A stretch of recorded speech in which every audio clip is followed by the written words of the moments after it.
los sufrimientos del Mesías. Isaías 53, versículos del 3 al 6, aunque vamos a desarrollar un poco más profundamente antes y después de este capítulo. ¿Quién puede dudar, damas y caballeros, que el personaje más importante de la historia ha sido Jesucristo? Hace algún tiempo, cuando comenzaba a predicar la palabra de Dios, siempre me ha gustado debatir con ateos. Son mi plato favorito ahora. Simplemente porque el ateísmo es insostenible filosóficamente. Y cuando una persona en un programa de radio me dijo, es que yo ni siquiera creo que Jesucristo existió, le contesté inmediatamente, perdón, ¿qué fecha trae usted en su reloj? Me dijo la fecha tal de mayo de 1992. Y la siguiente pregunta que le hice fue, ¿desde cuándo estamos contando 1992? ¿Desde que nació Buda? ¿Desde que nació Mahatma Gandhi? ¿Desde que nació Zoroastro? ¿Desde que nació Mahoma? ¿Desde que nació los más grandes líderes religiosos que tú puedas imaginar? Y se quedó estupefacto el hombre. Y le dije, contésteme, ¿desde cuándo estamos contando la historia? Y una de las personas se interpelaron inmediatamente y le dijo, no seas bruto. Cristo es el divisor de la historia. Y contamos los días, es tan importante la entrada al escenario mundial de la persona de Cristo, que contamos los días a partir de su nacimiento hasta nuestros días y antes de su nacimiento. Antes de Cristo y después de Cristo se cuenta la historia del ser humano. Pero Jesús no solamente vino a dividir la historia porque nadie como Él lo ha hecho, sino que además es el único personaje de quien se celebra su nacimiento, el 24 de diciembre. Y aunque sabemos que Él no nació el 24 de diciembre, aprovechamos para poder dar testimonio de su muerte, de su nacimiento en la cruz. Pero ¿de quién otro personaje se cierran los comercios que hasta los ateos descansan? En más de la mitad de las naciones del mundo celebran la Navidad. Ningún otro personaje se celebra su nacimiento como el tiempo de Navidad. Y además, es tan impactante la vida de Jesucristo que en estos días que le llamamos Semana Santa, porque coinciden con la Biblia a partir del libro del Éxodo capítulo 12, donde se cambió el nombre de Tishri al calendario judío y Dios le dijo a Moisés que en el Éxodo se le pusiera el nombre de Nisán a los meses de abril y mayo. Entonces, en el mes de Nisán, que corresponde y cae en el calendario gregoriano bajo el cual tú y yo vivimos, Cristo muere en una cruz y el día 14, de acuerdo a Éxodo capítulo 12, tenía que prepararse el cordero para morir y entonces se le llama la Pascua, que en el inglés le llaman Passover, que significa pasar por encima de, porque Dios le dijo a Moisés que cuando el ángel pasara, donde viera la sangre arriba de la puerta y a los lados de la puerta, las personas dentro de esa casa no sufrirían la muerte de sus primogénitos. Este es el origen de la Semana Santa que está aquí en la Biblia. Y precisamente en estos días, aunque para los cristianos ya no es un Viernes Santo ni Semana Santa, porque para el cristiano todos los días ahora del año son santos. Ya todas las semanas para nosotros son santas, pero también lo aprovechamos que el mundo recuerda la muerte y la resurrección del Hijo de Dios para poder dar testimonio de esta maravillosa vida que entró al escenario mundial para cambiar radicalmente al Imperio Romano, cambió la historia, cambió a millones de personas y continúa actuando en todos aquellos corazones que le han abierto su vida para poder entregarles esta vida a la eternidad. El capítulo 53 de Isaías es el capítulo más excelso, más magnífico, más esplendoroso. El capítulo 53 de Isaías no tiene comparación en todo el Antiguo Testamento, porque describe al pie de la letra que ese hombre llamado Jesucristo, que entró a vivir a un esperma. Dios, el creador del universo, entró a vivir a una célula humana. Síganme con mucho cuidado, se les van a fundir los fusibles. Dios entró y se hizo chiquito en el lugar más microscópico del ser humano. Ahí entró para crecer dentro del vientre de una madre durante 9 meses. Dios dentro del vientre de una madre, de una mujer virgen, para nacer con un carpintero como padre, como padrastro, vivir 18 años haciendo sillas y mesas como cualquier hombre común y corriente, y a los 30 años el padre le dice en el río Jordán: este es mi hijo, no sobre Buda, no sobre Mahatma Gandhi, no sobre Mahoma, no sobre Zoroastro. La voz del cielo dijo: este es mi hijo en quien tengo toda mi complacencia, a él oíd. Y la pregunta en esta tarde es: ¿a quién escuchas tú? ¿La charrita del cuadrante? ¿Quiénes son tus personajes favoritos? Cítame el hombre que tú quieras, como decimos aquí en Oaxaca, tu gallito Giro. ¿Quién es el hombre, el filósofo, el religioso que más admiras? Y después de que tú puedas ver la vida de cualquiera de estos hombres que han pasado por el mundo, como tú y como yo, jamás nadie ha dicho: yo soy el camino, la verdad y la vida. Actualmente la Clínica Mayo en Rochester y el Hospital Hopkins en Estados Unidos son las dos de las instituciones más reconocidas médicamente y clínicamente.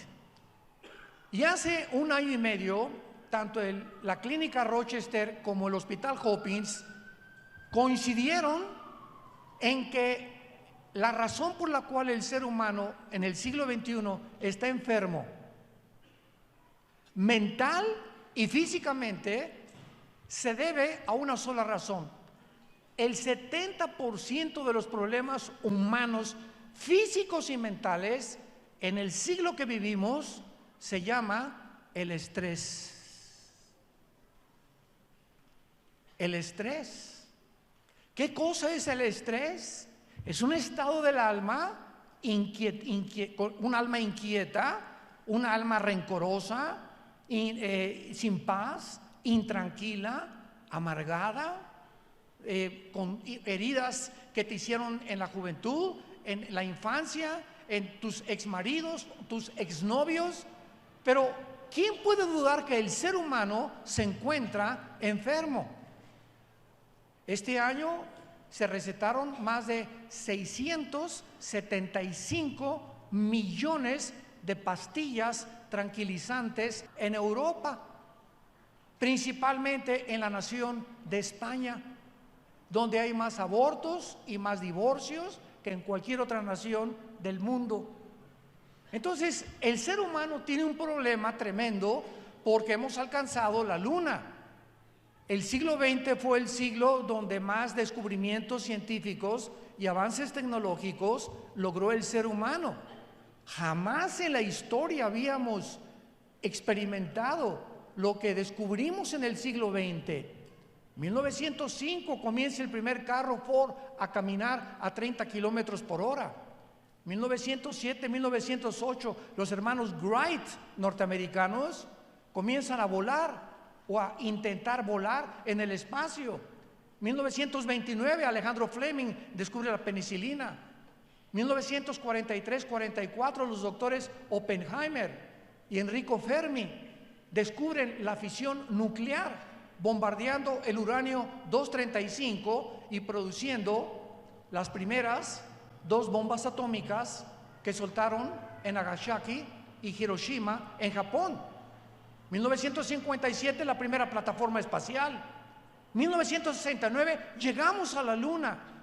1971-72 comienzan las redes de internet y el celular, y llegamos ahorita al siglo XXI, en el año 2019. ¿Qué nos sorprende?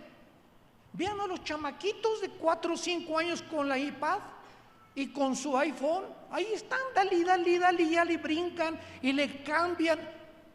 Cuando yo era niño jugábamos a la matatena, al trompo, al trompo callado le llamábamos, a las canicas.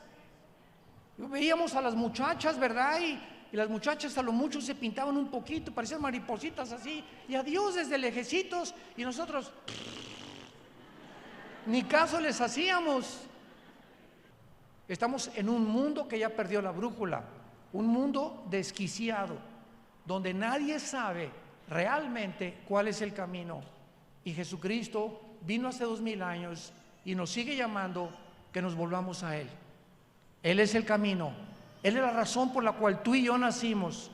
Y mientras tu vida no esté en Jesucristo, escúchame, seguirás de hombre en hombre, de mujer en mujer, de botella en botella, de teatro en teatro, de divorcio en divorcio, buscando siempre y sin encontrar. Porque esta vida no tiene nada que ofrecernos más que desilusiones, tristezas y frustraciones.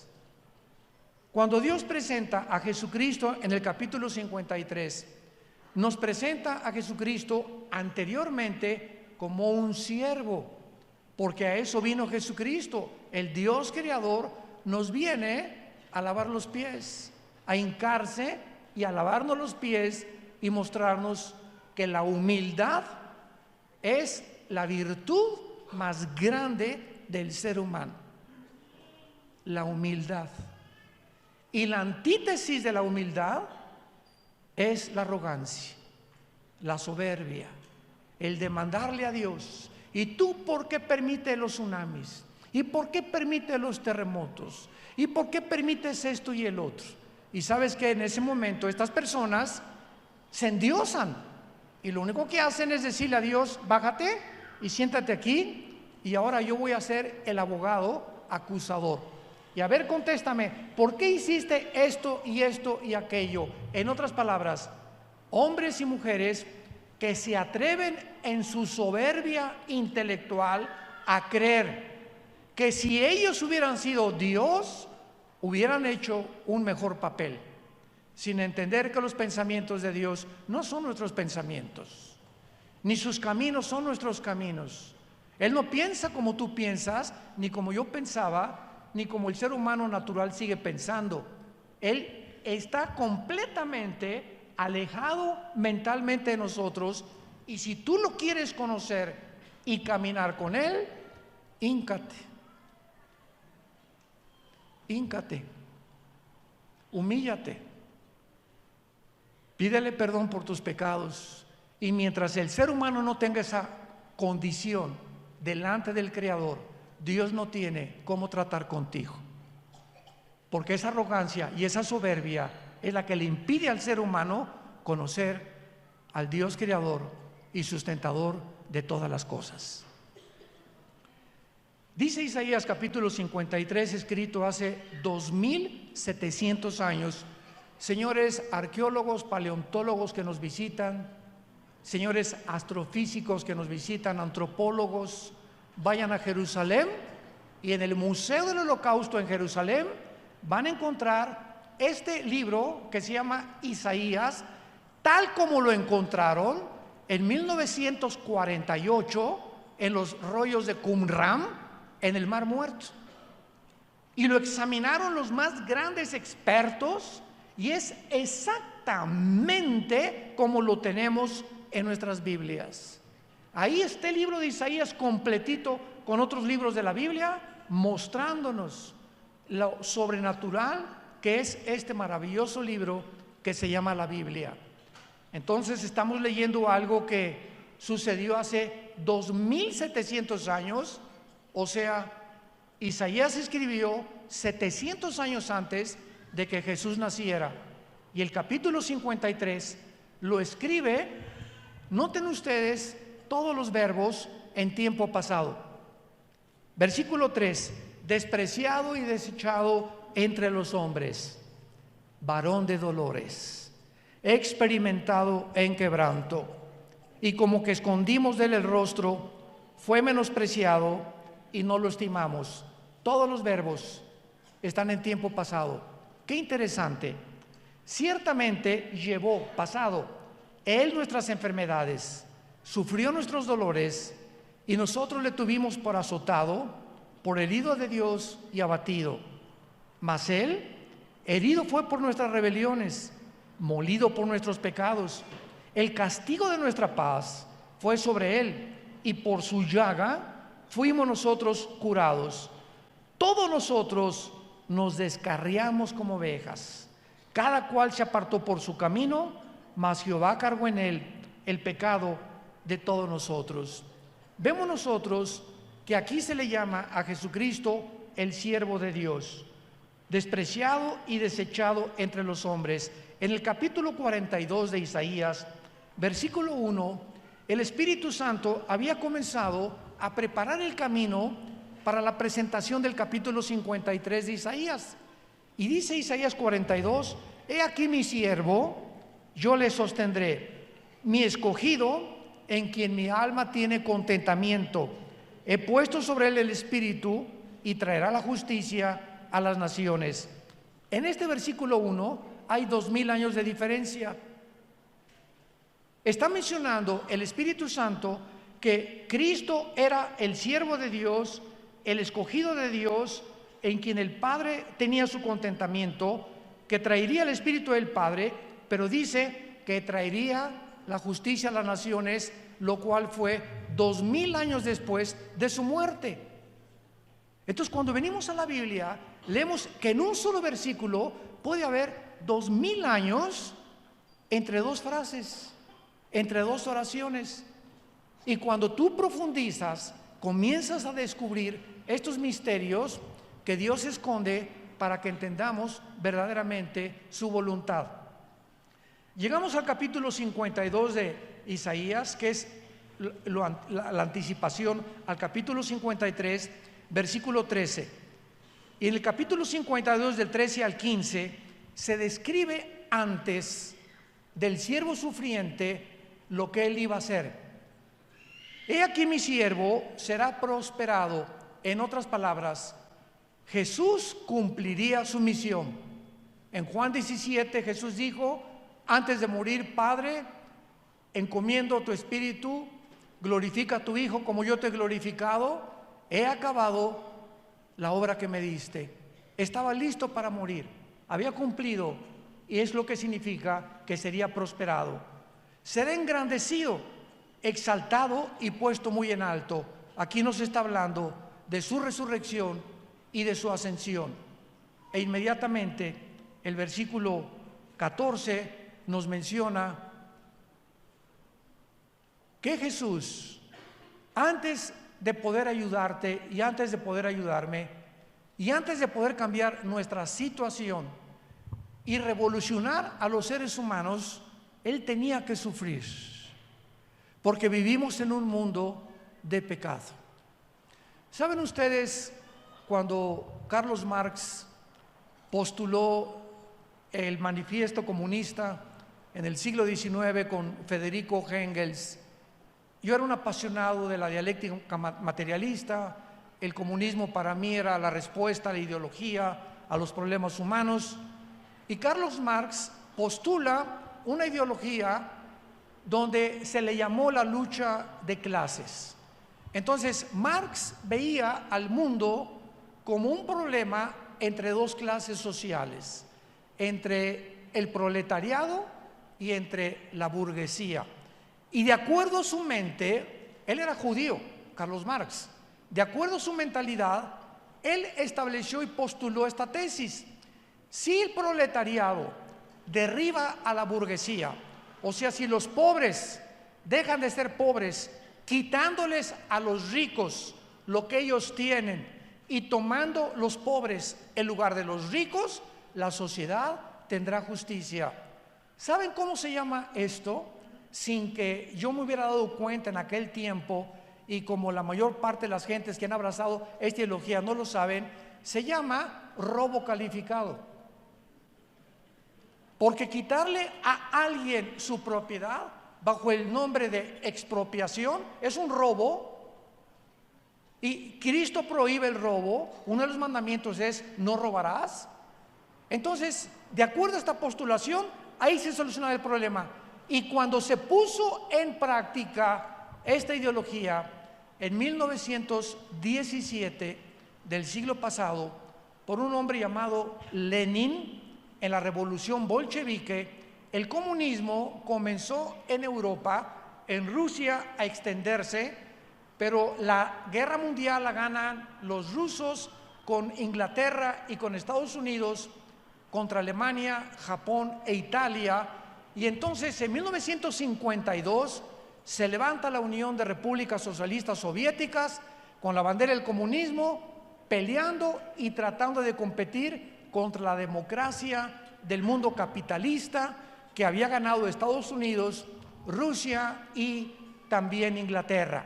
Entonces Rusia se separa después de la Segunda Guerra Mundial de Inglaterra y de Estados Unidos, y la ideología comunista se ofrece al mundo, que ahora ya no se llama comunismo, ahora se llama socialismo, como la esperanza de las sociedades y el beneficio de los pobres.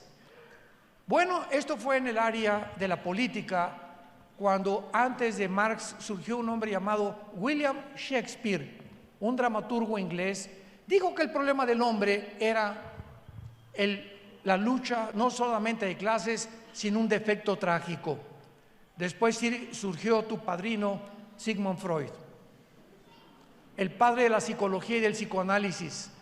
Freud ofrece al mundo y dice: el problema del ser humano es la mente, y comienza a hipnotizar a sus pacientes de neurasténicos, pasándolos a la mente inconsciente para tratarlos y regresarlos al consciente y sanar la mente, creyendo que se encontraba ahí el problema humano.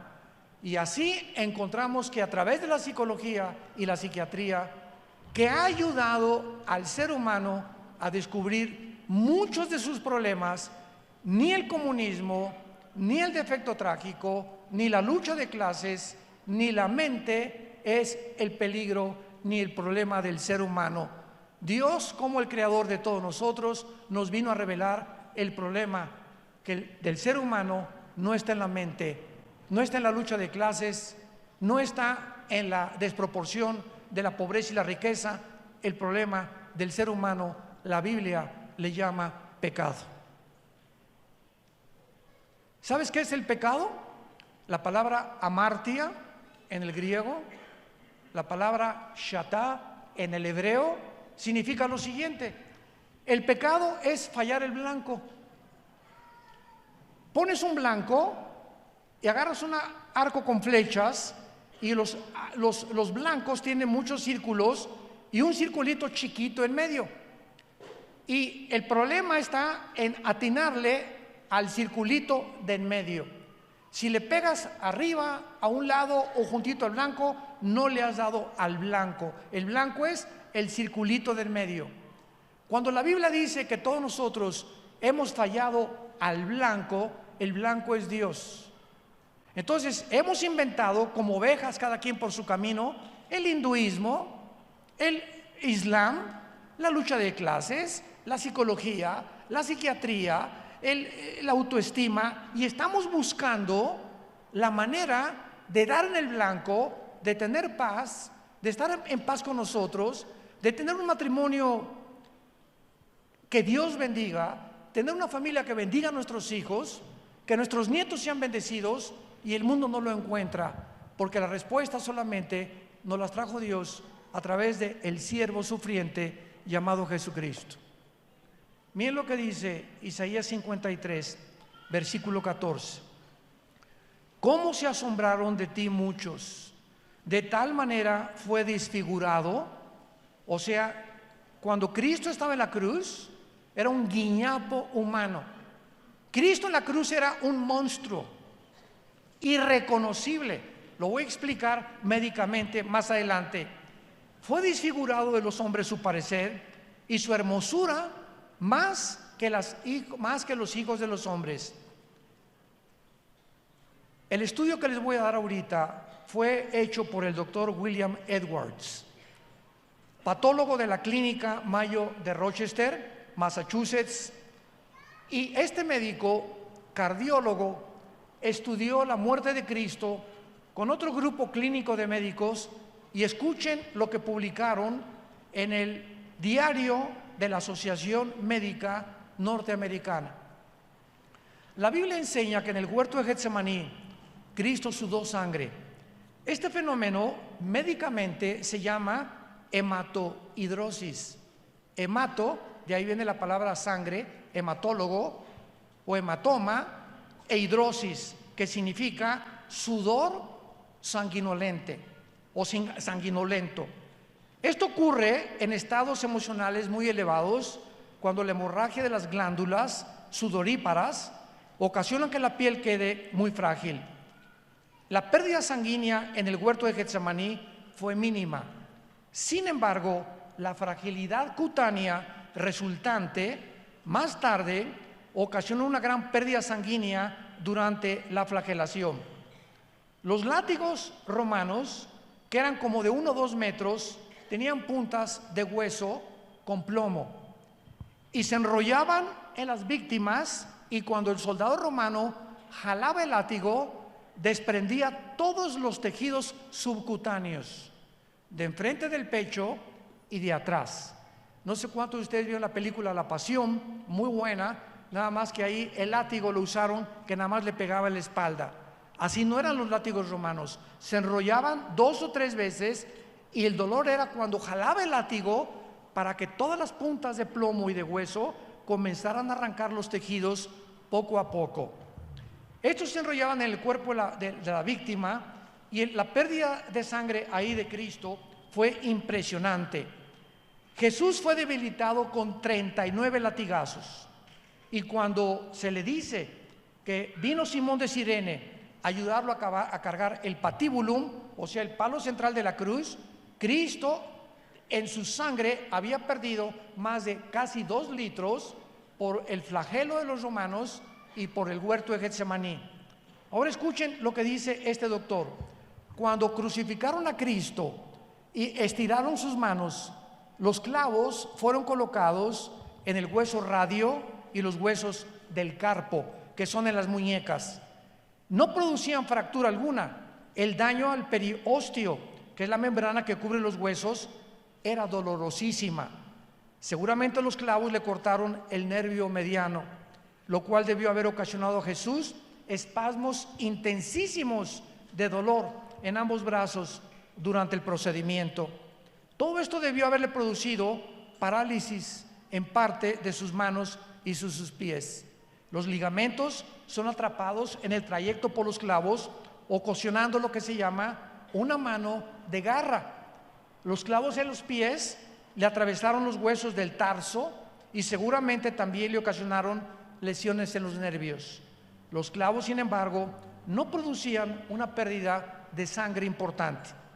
El mayor efecto fisiológico de la crucifixión fue la interferencia con la respiración normal.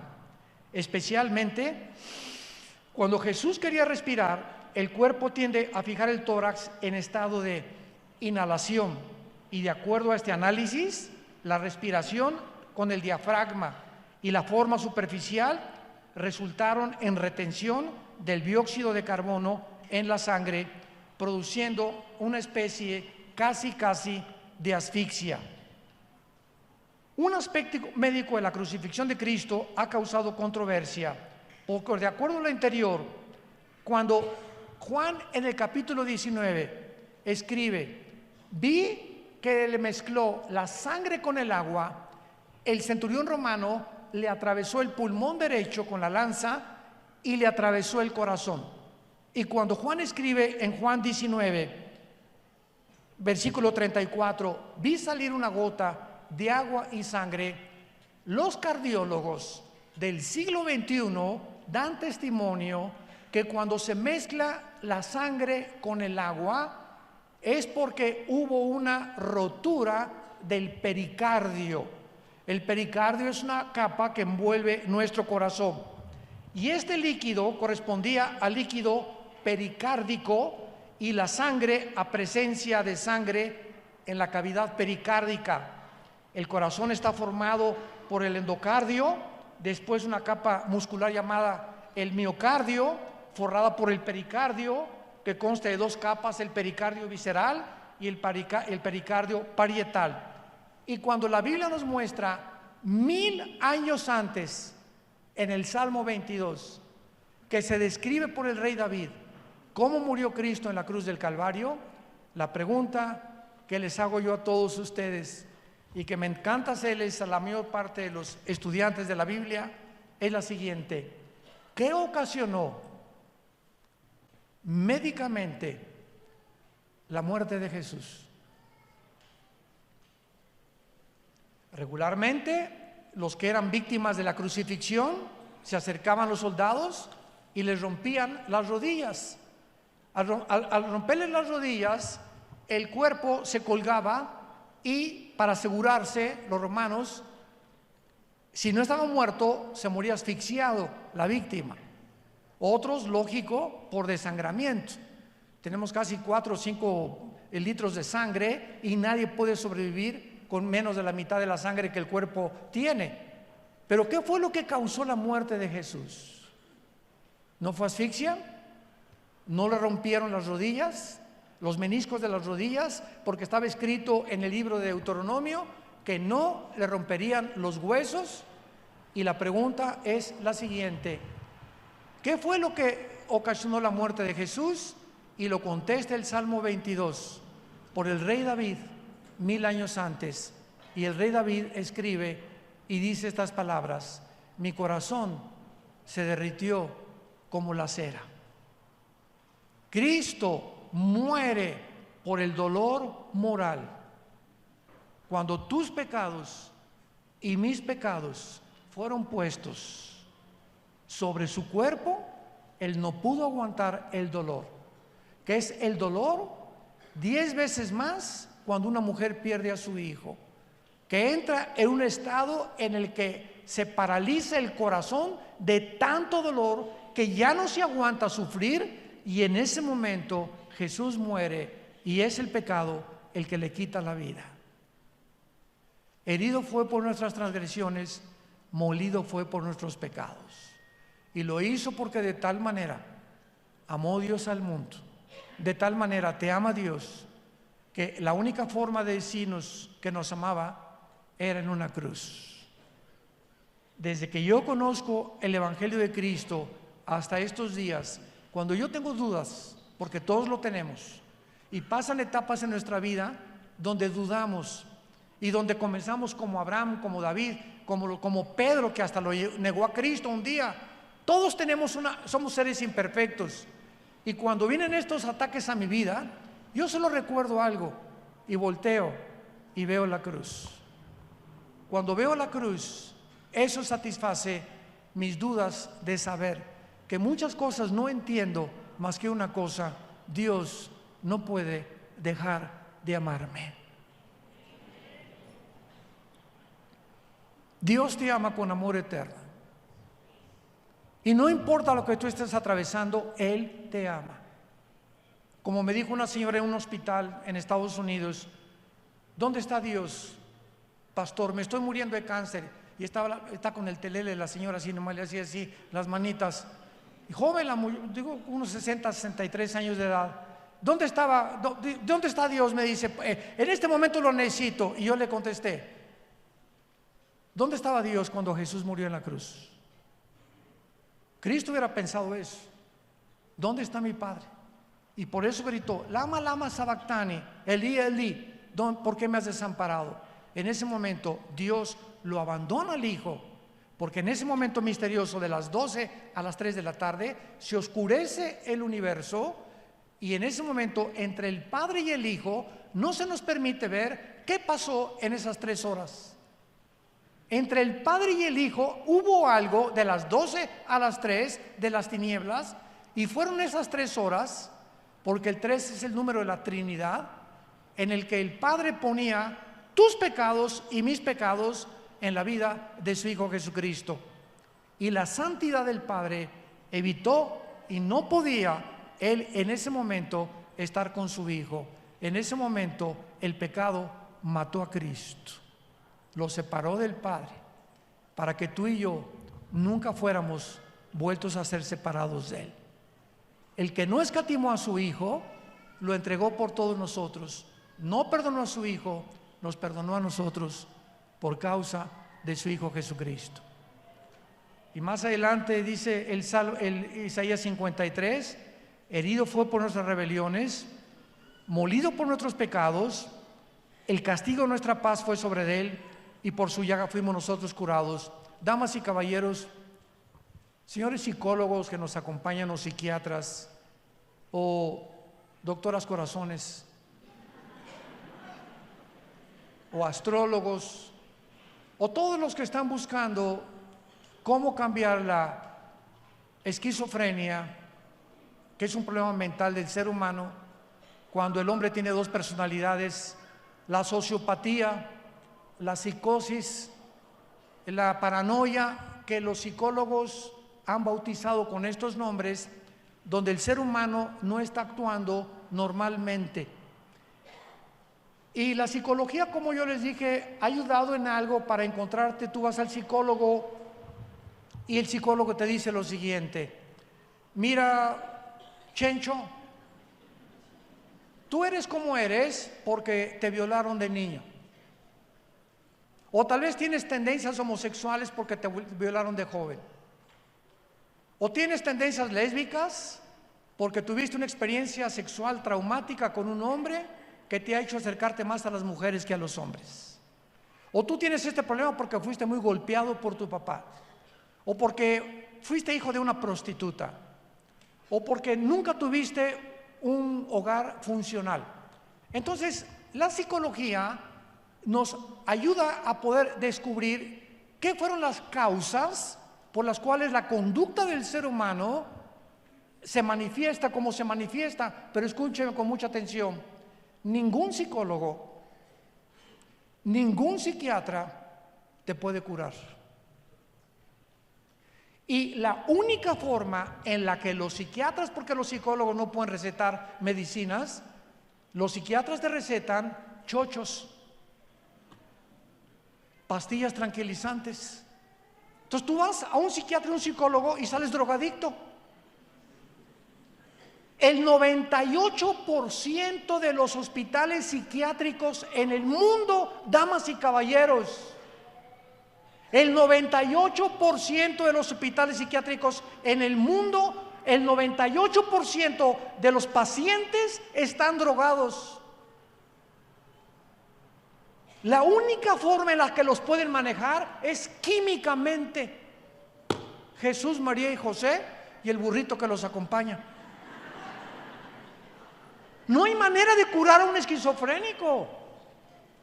Te calman con chochos, con químicos que te vuelven peor de como estabas.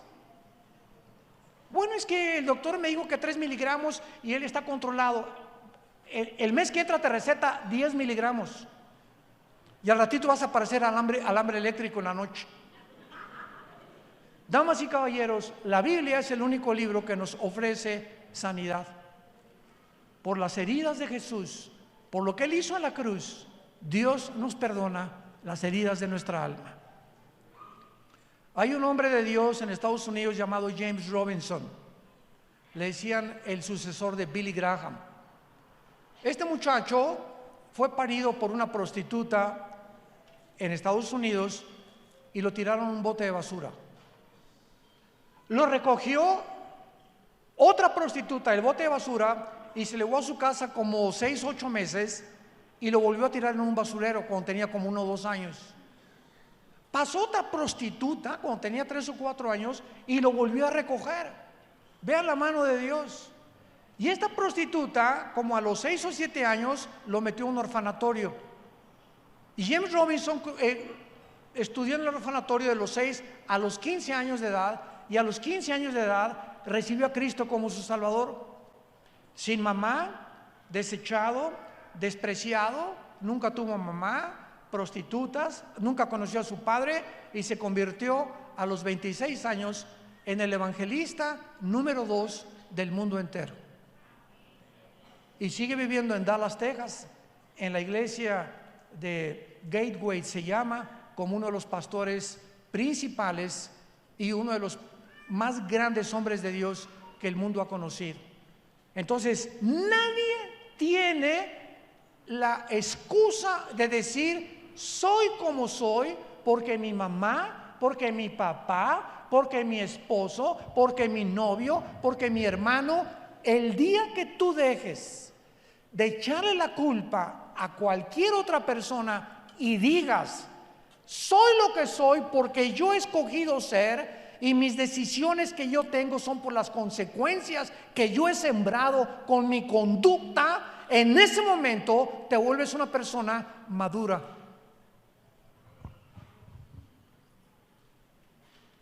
¿Qué es la inmadurez humana? Cuando el ser humano siempre le sigue echando la culpa a algo o a alguien.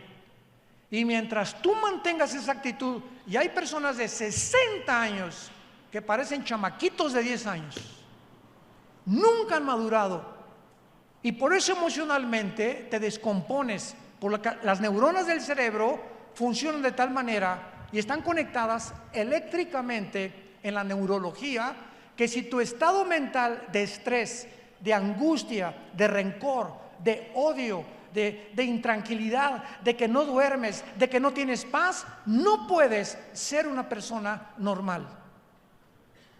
No tienes una brújula ya. Y si tú te casas con una persona así, o tienes hijos, o tienes un negocio, nunca vas a prosperar. Y a lo mejor vas a ganar el mundo y vas a ganar dinero, pero interiormente vas a vivir miserable, con un vacío tremendo en tu corazón, porque solo Jesús lo puede llenar. A eso vino Jesucristo, a morir en una cruz, a darnos la medicina por el pecado, para que si alguna persona dice, ¿y yo qué culpa tengo de que he heredado una infección de pecado desde Adán y Eva? Yo te contesto muy fácilmente. Dios creó al mundo en una balanza, ¿ok? No había pecado, no había maldad. Hubo una primer pareja llamada Adán y Eva que inclinaron la balanza hacia el mal. Entonces, desde Adán hasta nuestros días, nacemos con la inclinación hacia el mal. Y de eso dan testimonio un niño de 2 o 3 años, es el dictador número 1 de su casa. Los niños, ven los berrinchudos que son, nunca les enseñamos a los niños a portarse mal, ¿o sí? ¿Por qué? Porque el mal ya lo traen, de acuerdo al diagnóstico de la Biblia. Entonces, el ser humano ha criticado a Dios, ¿yo qué culpa tengo? Entonces Dios, para callar la boca y para que la justicia de Dios fuera al mundo entero y nadie lo culpará de injusto, Dios manda a su Hijo a nivelar la balanza. Un hombre nos hunde, otro hombre nos salva. Y desde Cristo a nuestros días, como dice el cuento del granjero que metió el fuego a quemar las calabacitas de su cosecha, y una calabacita que nació chueca le dijo, ¿por qué me vas a mandar al fuego si yo no escogí nacer chueca? Y le contesta el granjero, no te vas al fuego porque naciste chueca, te vas al fuego porque no te quisiste enderezar.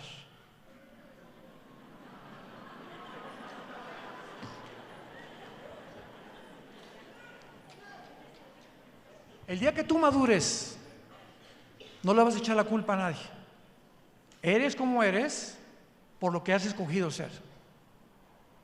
Y tu conducta define tu filosofía, tu psicología. Tu psicología comienza a manifestarse a través de tus acciones. Y en la Biblia se llama la ley de la responsabilidad moral individual. Cada uno de nosotros somos responsables de nuestras acciones para bien o para mal. Cada decisión que tú tomes, cada beso que le des a tu novio, con la mujer que tú te acuestes, cada vez que le robas a alguien, cada vez que echas una mentira, cada vez que tienes un pensamiento, cada acto tiene consecuencias. Recuerda eso, por el amor de Dios. Tiene consecuencias que tienes que recoger. Y esas acciones norman tu conducta.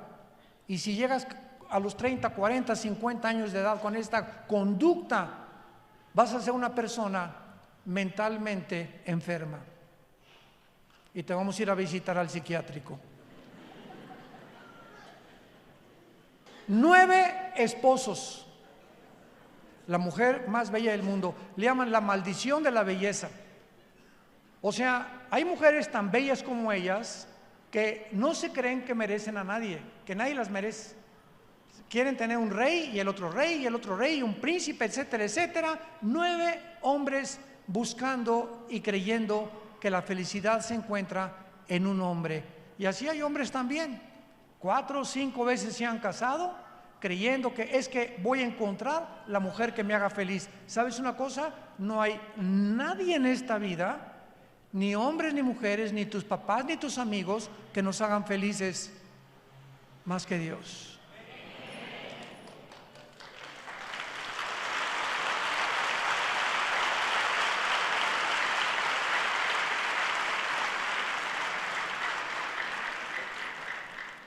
Y esta es la razón del primer mandamiento.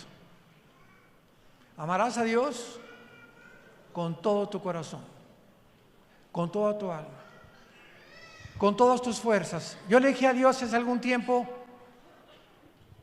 ¿serás un ególatra, Dios? ¿Eres tan egoísta que nada más tú? ¿Por qué nada más no puedo amar a mi novia con todo mi corazón? ¿A mi esposa? ¿A mi perro Fido? Y cuando pasó el tiempo, estuve orando y así la respuesta fue impresionante. Y encontré en la Biblia que si nosotros amamos a Dios y Él es la razón de toda mi existencia, de todos mis sentimientos y de todas mis emociones, mi esposa algún día tiene que morir. Tu esposo tiene algún día que morir. Nuestros hijos son prestados. El dinero va y viene. Y si en el momento que tú tienes la pérdida de tus seres queridos o el fracaso de tu negocio, si tú estás centrado en Dios y tienes comunión con Dios, aguantas y sigues viviendo porque Él es tu sostén. ¿No era tu esposo? ¿No era tu novio? ¿No era tu esposa? No son nuestros hijos, Él es. Y por eso nos manda que le amemos con todo el corazón, porque a Él nunca lo vamos a perder. ¿Cuánta sabiduría se encuentra detrás de los mandamientos de Dios? Dice el rey Salomón: todas las razones de mi boca son justas, no hay en ellas nada torcido ni perverso. A los que las aman es porque han tenido entendimiento, y los que han entendido entendimiento tienen sabiduría porque son razonables a su corazón. Proverbios capítulo 8. Todo lo que Dios nos dice tiene una razón y una sabiduría. Y cuando nos apasionamos con Dios y entendemos que la vida es Dios y que es Jesucristo el que murió en una cruz, comenzamos a entender la razón de por qué seguimos vivos. Todos ustedes que están en esta tarde aquí, los que nos ven por la televisión y los medios sociales, la única razón por la cual Dios está permitiendo que tú escuches este momento es porque Dios te ama. Porque Él quiere que tú vengas hoy a la cruz, que te arrepientas de tus pecados, que entiendas que Él es la razón por la cual tú sigues viviendo y que si tú no has muerto es porque tu misión no ha terminado. Hace 2 semanas, en la carretera Toluca, México, 4 muchachos, 14, 16, 20 y 21 años, se fueron a una barranca y murieron instantáneamente. Venían de una fiesta de México de puro perruration. Ahora le llaman fifís. ¿Cuántos de ustedes que me escuchan, muchachos, me dicen, ahorita tengo 16 años, 20 años, tú no sabes nadie si mañana amaneces? Cuando oigas su voz, no te endurezcas. Hoy es el día de tu salvación. Hoy es cuando Dios te dice, ven a mí, acércate a mí, que te voy a dar la vida eterna y el perdón de tus pecados. Porque Cristo murió conforme a las Escrituras, fue crucificado, fue enterrado y fue resucitado los 3 días para pagar los pecados de los seres humanos. Para que tú entiendas que fuera de Cristo nadie va a poder pagar tu cuenta, ni nadie puede sanar tus problemas de traumas, de tu juventud, de tu infancia, de tus exmatrimonios, más que el Hijo de Dios. ¿No quisieras en esta tarde abrirle tu corazón y decirle ahí desde tu lugar, con tu cabeza inclinada, Señor mío y Dios mío, te pido perdón por mis pecados. Creo que en esa cruz pagaste por ellas y por ellos, y que siendo pecador, tú me has amado. Creo que a los 3 días Jesucristo resucitó entre los muertos, y ahora te pido, Señor, que entres a mi corazón como mi Señor y mi Salvador. Te doy las gracias por tan grande amor y por mostrarme que la corta vida que me queda, separado de ti, nunca podré lograr mis metas, ni mis objetivos, ni tampoco la razón de vivir, porque la he encontrado en tu persona, en el nombre de Jesús. Amén.